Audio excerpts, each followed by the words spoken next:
creator of the ultimate sandbag and sandbag fitness systems. And I'm here with... I'm Jem Aaron, owner of FitQuest USA and JemCondition.com, and we're going to do the sandbag video. And what we're going to do today is talk specifically about how to optimize our ultimate sandbag for mixed martial arts.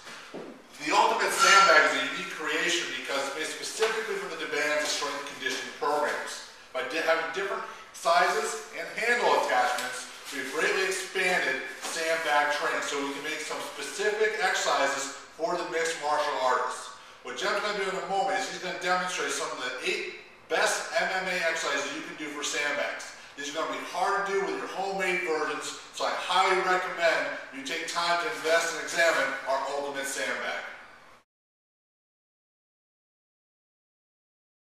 Alright, so the half moon snatch is one of our most fundamental movements. It adds complexity to a simple exercise like the snatch. So what Jem's going to do is he's going to start the bag by the side of his hip. He's going to power through his right hip down towards the other side. So he's going to produce force and absorb force.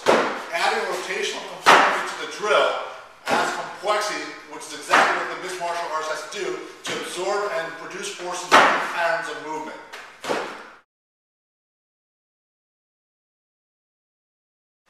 Alright, the overhead chop is our second drill. A lot of guys spend time trying to produce force down, but really the core needs to be able to resist motion, so the overhead chop is an explosive drill to challenge just that. So starting running a power kicking, jumping it straight over the head. His abdominals got to resist the pulling back action of the bag. In addition, he still gets the power development of bringing the bag forward. But everything is being pushed through his midsection and his hips, which is your power center for all movement.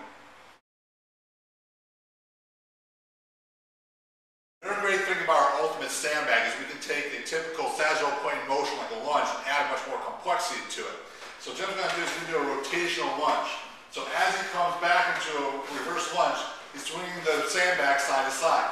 As that load comes down, it's challenging him laterally, not only front and back, but side to side. The greater the amplitude or the faster speed he moves with, the greater challenge he has to stabilize both front, back, and side to side. He's also getting lower leg training, which is really important for stance training, whether you're punching or kicking.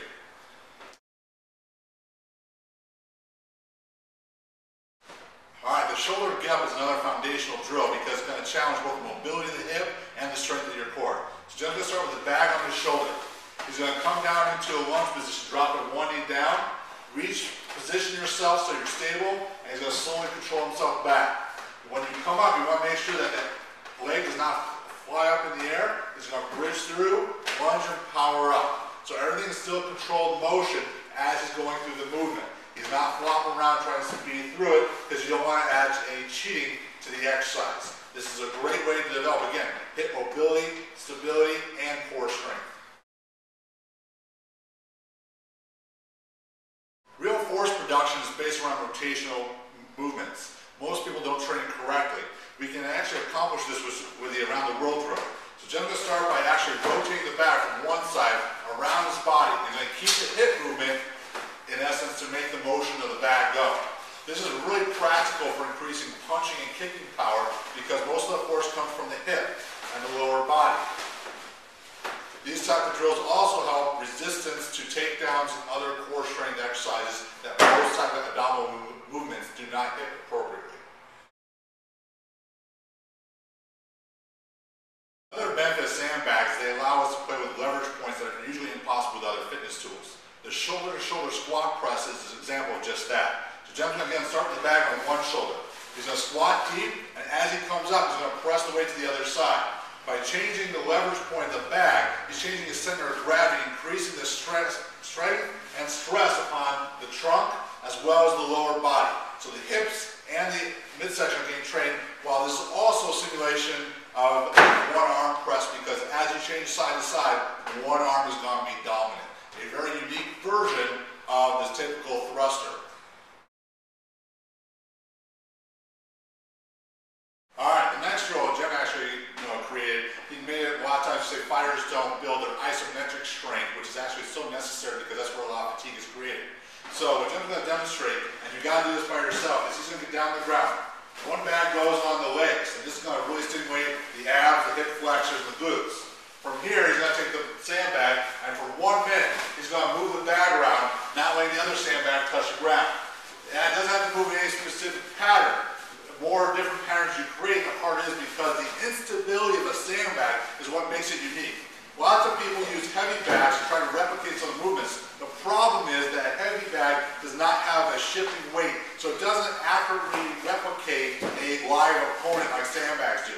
That's why sandbag training has been so popular in the military and wrestling for so long. Awesome.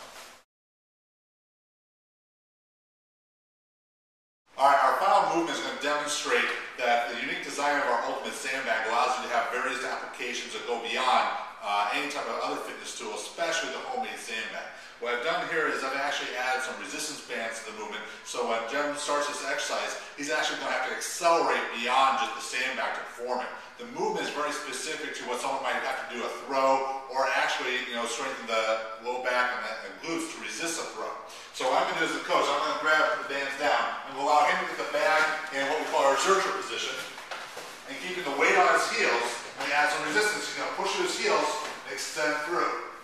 His goal is to extend back as far as he can. As he gets more explosive,